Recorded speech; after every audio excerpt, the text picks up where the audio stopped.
Hi everybody, and welcome back to Theme Park with the Bear, and this is your daily dose of Disney. Now today I think we'll carry on where we left off yesterday and continue talking about the big news, which is D23. Now we spoke about most of the new attractions. As you probably guessed with these videos, they are me just walking to work or the train station or something, so I don't always have the information in front of me, so I do forget things. I did forget to mention a few of the new attractions that are going to open. I forgot actually about Disney's California Adventure. That's getting a few new things, getting Pixar Pier, which by the looks of it is going to incorporate a lot of what's going to happen in sort of Toy Story Land over in Hollywood Studios. And of course they are getting an expansion there as well to go alongside their Guardians of the Galaxy ride. They're getting Spider-Man and Captain America moving in, which is going to make that a whole themed area, which, you know, that needs, there definitely has been some complaints that Guardians of the Galaxy going to the old Tower of Terror hotel does stand out as a little bit of an eyesore. So if you're going to theme that whole area, that kind of, you know, solves that problem a little bit. It is interesting. Obviously there has been, you know, always talk about, you know, can Disney use the Marvel characters within the theme parks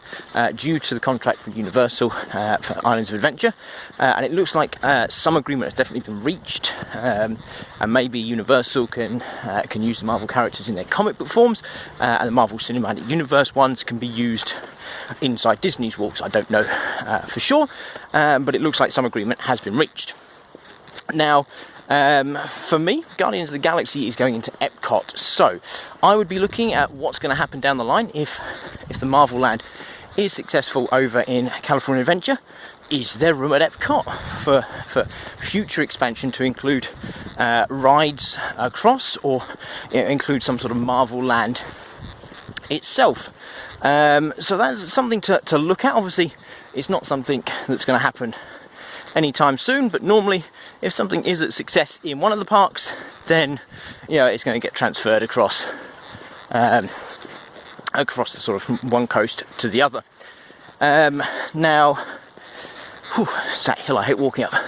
I'm just going to talk a little bit about how I feel each of the parks has fared coming out of D23.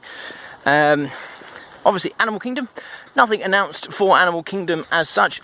That's expected. Their big opening happened in Pandora. There was some late sort of running rumours that there may be a land based on Zootopia. Yeah, there is a sequel to that film coming out. I can definitely see Disney doing something with it, but it's far too soon. They've got far too many big projects announced to do that one. There was also talk of Dino Land USA getting a bit of an update, and yeah, it does need it. But again, Animal Kingdom has had the most money spent on it, so unlikely that anything will happen there for the next few years, although I think there is definitely long-term possibilities that could be put in there. Magic Kingdom, a few new things. You know, you've got, as we spoke about, the Tron coaster. If that's anywhere as good as the one in Shanghai looks, it's going to be an amazing addition to the park. And I think it's gonna have to include some major upgrades to Tomorrowland as a whole. It's going to make Tomorrowland look very, very dated, more so than it currently does.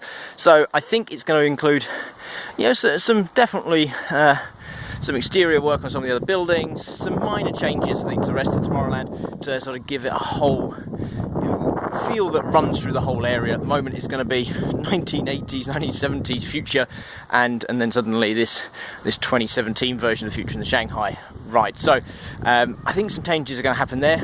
I still think the Tomorrowland Speedway, remember the name of it today, unlike yesterday, is, for me, on the endangered species list. I can definitely see something happening there. I don't see them updating it. You know, it's an expensive old ride. I would watch that space. I think something could go there in the future. Also, forgot to mention yesterday, they're getting a new live theatre on Main Street USA. I'm always big for these. I love the shows that Disney puts on, and I feel that is going to be great, a great addition to Main Street. Gives you something else down there. Main Street is a wonderful entrance to the park, but it is lacking in attractions. Just some awesome gift shops where you spend all your money, to be fair. Moving on to Epcot. A lot of the big announcements were here, as we said yesterday. It looks like Future World's going to get a huge upgrade in appearance. Some buildings are going to go, some new sort of restaurants, shops are going to get put in. That's going to, the entranceway especially, is going to get done up. So that's going to be massively different. By the time sort of the 50th anniversary comes around, it's going to look way more up to date, which is really good. Guardians of the Galaxy going in now. I'm all for this. Obviously, it's not going to be necessarily the same as what you've got in California Adventure, which is not a bad thing. But I'm all for this going in. I know some of the Disney purists are a little bit sort of upset that this doesn't fit in maybe with the theme of the parks, which is supposed to be sort of education. Yeah, I get that. It doesn't in any way... Can you be educated on Marvel? Is it a required skill? No. Yeah, it doesn't fit in at all with that. But at the same time, Epcot needs something. It needs some new rides. It needs some love and attention. And I think, we will talk about in the future whether Epcot's going away from its original vision. It is. And this is cool. Possible Marvel Land in the future. I wouldn't rule that out. But for now, good going. Mission Space, as we said yesterday, it's getting a bit of an upgrade, definitely some new visuals in there, which will probably be one of the first things done, already underway I think. Getting a new restaurant nearby, it's a case of throw some money at Mission Space. It's not worked. It feels to me like more of a Universal ride than a Disney ride. It relies on the screens, which I think is more of a Universal thing for me. It just feels like a Universal thing. No surprise Disney are trying to recoup some of their investment by jazzing it up and giving maybe a little bit of the park over to Mission Space. Ratatouille going into France. I know some people were hoping a Beauty and the Beast ride was going to go in, but I think this was always a pretty much locked in one that it was going to be Ratatouille going in. Again, with the purists are going to go, but the Disney characters shouldn't be in World Showcase. Actually, this one I kind of do agree with a little bit, but you've already opened Pandora's box when you put Frozen into Norway, so you've already started, so you might as well continue with that one. I'm all for it. I think World Showcase does need a few more rides in there. I'm quite happy with this, and it's not going to affect France too much. It's not going to cause any major changes to France as a pavilion. So it's a good thing. While we're at it, China getting a new 360 video, having been back in March, having watched that video. They're not the only one that need that video updating, but it's good. With more modern technologies, it should be a really, really good new video going in there to freshen up the China Pavilion. Now, we obviously talked about a new country going in. Wasn't announced. Does that mean that Brazil is a no-go? No, in my eyes. Very much a late rumour to the party. I think the lands sort of started off. I don't sort of remember how long ago it started. Sort of Brazil and Spain were the two countries thrown about, and Brazil was the one that seemed to get the most traction. But a lot of sites picked up on this. A lot of sources were talking about it, but nobody really had any hard and fast facts about it. Definitely, the only thing I really heard was that Disney could apparently get it open in time for like the 50th anniversary if they left out the ride and did that at a later date and things like that. But didn't hear a lot. I get the feeling this is something on the cards, but they announced a lot for Epcot, which got people excited. This could be the marquee announcement at D23 in a couple of years' time, and I would definitely expect something like this still to happen.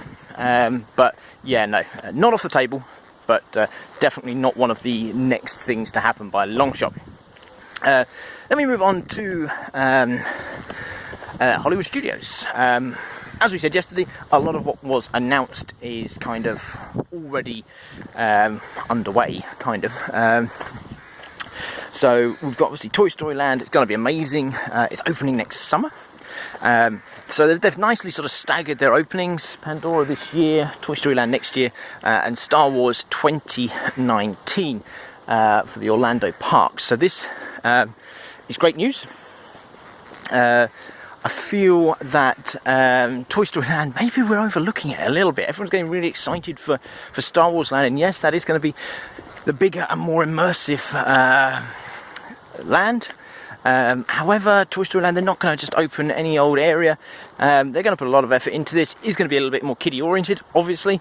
So I think, let's get more excited about Toy Story Land. It's going to be awesome. Really awesome. Star Wars Land, obviously we learn more about the whole immersion thing. They're going to want to outdo Harry Potter. They've definitely gone a long way with that with Pandora. But, they're going to go up another level for Star Wars Land. Characters are going to interact with you in different ways based on how you do it on rides and things like that. Apparently you can pick up credits and Star Wars currency, and this is all going to affect how your time in that land goes. So really interesting ideas and concepts, and we've seen some art of how it's going to look, and yeah, it's going to look awesome. So I, having just said let's get excited about Toy Story Land, I am now clearly more excited about Star Wars Land. How's he going to go? So yeah, lots going on there. Obviously we've got the experimental Star Wars resort as well, where you're going to have like an individual mission which is going to happen while you're staying in the hotel. I've heard rumours you only sort of stay there for 2-3 nights, and you build up your story over that time. And obviously when you go into Star Wars Edge of the Galaxy, again, how things interact, characters and etc. interact with you will depend on how you're doing in your story. So brilliant. So yeah, happy about that. Disney, as I say, Mickey getting his own ride is very, very exciting. Great movie ride, always one of my favourites. Went back this year, rode it, still loved it, but it is showing its age. And sometimes you do have to let go of the past and say, oh, you were great, but sorry guys, I'd prefer to see a Mickey Mouse ride. Surprised it's, as I say, closing so soon, but that means it's, I think a large part of this is to get everything open and done. And then obviously outside of the parks, the gondola system to link up some of the resort hotels with some of the theme parks and take some of the crowding off the monorail and the boats. No surprise there. Quite excited by a different form of transportation, so I'm excited to see that. I think Universal might take note as well, because their new hotel on Wet n Wild is going to be outside of a road, so a gondola system might well be how they get their guests to the parks as well. And then obviously we have the minivans. Very exciting little way to get between the parks. So there we go, your daily dose of Disney. I will catch you soon.